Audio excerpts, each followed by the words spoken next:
Yeah, I agree with you. This is the 415ers podcast brought to you by the Odyssey Sports Podcast Network with 95.7 The Game. Please download the Odyssey app, rate us, subscribe to us there. Evan Giddings, Marc Grandi with you as always. Only got a couple minutes left here, Mark, but I do want to get into something fun that we brought up, which was your favorite or most ridiculous, depending on how you define it, rumor that a 49er player or coach or front office member, whoever you like to slice it, was involved in this offseason. Well, there's a lot of, they were basically tied to every single potential free agent player out there. The first one that came to mind for me was Lamar Jackson. I remember people specifically asking John Lynch about that. It's like, oh, we're doing our due diligence. We'll do all this. Of course, he was in that contract dispute with the Ravens. It ultimately got worked out. He's staying a Baltimore Raven. But the fact that I know you and I talked about it a lot on at least one episode, not necessarily saying that we thought it was possible or that it would happen, but just could you imagine what the offense would look like with Lamar Jackson is what we talked about. But the fact that was even something that people on Twitter, people even thought possible for a moment, or even anything more than absolutely impossible, uh, kind of amused me a little bit. There's no chance in hell that was ever happening for the 49ers, just simply from a financial point of view. So that one stood out to me. That one was quite the fun rumor. 49ers attracted, rumored to be in the race for former MVP Lamar Jackson. That one was fun. Yeah, I don't know. That one actually didn't come to mind at all, just because of how many different conversations the 49ers have been in, both real and unrealistic, about quarterbacks. But the one that did come to mind that did involve a quarterback was the one just after the end of the season, and that was Ben Roethlisberger saying that the 49ers had called his camp last year when Jimmy Garoppolo went down. And I know that I think Phillip Rivers was also I involved in was that. gonna say. That one made more sense to me because at least he admitted that he was the one that called the 49ers. And so I do believe that he legitimately picked up the phone and did that. But a retired Ben Roethlisberger is allegedly saying that he was called by the 49ers to, pique his interest about maybe returning to a team that was in the Final Four, maybe making a Super Bowl, and he politely declined. That one to me was just utterly ridiculous. And I don't believe Ben Roethlisberger whatsoever. That was a good one. You're right. I kind of forgot about that one until you started talking about this was right at the end of the offseason. I remember it coming out and us talking about it. That one is surprising because you can understand, rumors like the Lamar Jackson one I brought up. He's obviously an elite quarterback when healthy in this league.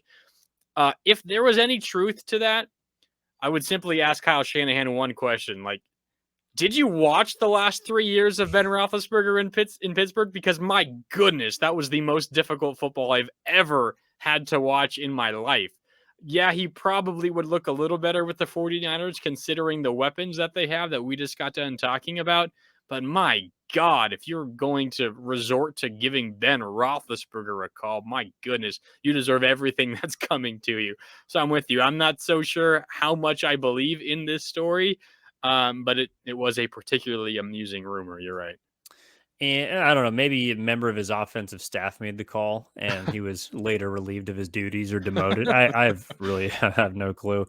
The other one, Mark, that I thought of was, well, it had to involve Trey Lance at some point. Yeah. Any rumor thrown out there, but the one that I thought was maybe it was realistic, who knows, but I thought it was funny that Trey Lance for Kirk Cousins was tossed out this offseason. And I thought about you when this popped into my head, of course, because of your love/disdain for Kirk Cousins. No, not slash, just disdain, not love. No. No, it's okay. We know deep down, but Trey Lance deep down, I'm sure had no intention of going to Minnesota, and I know deep down, I feel like the 49ers had no intention of trading him there.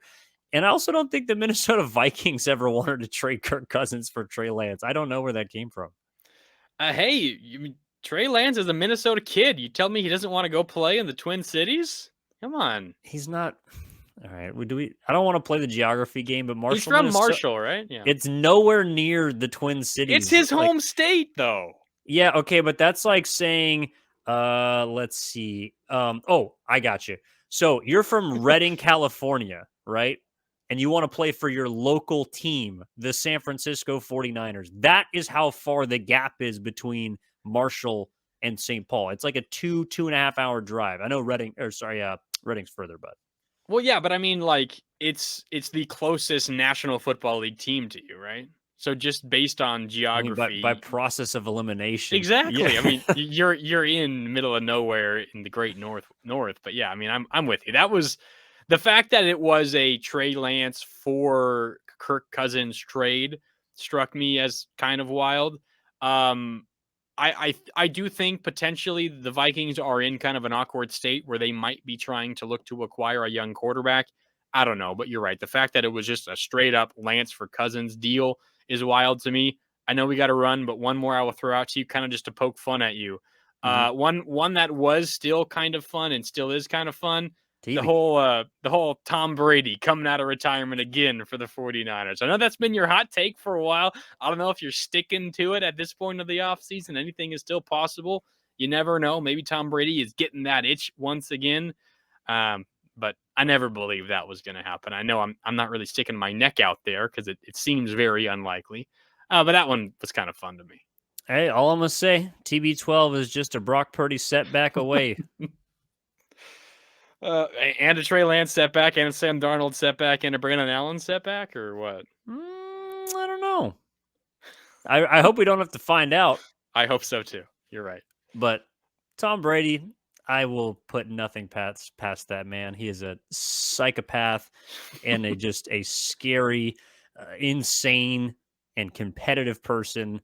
And if he activates himself in 2 more years, I don't know if I'd be necessarily shocked. I don't know if it won't be with the 49ers, but hey, Raiders might need a quarterback depending on if Jimmy G can't pass that physical. Well, and he's looking to what? Buy an ownership stake in the Raiders I too? think he's already a part of the ownership Is group. that official now?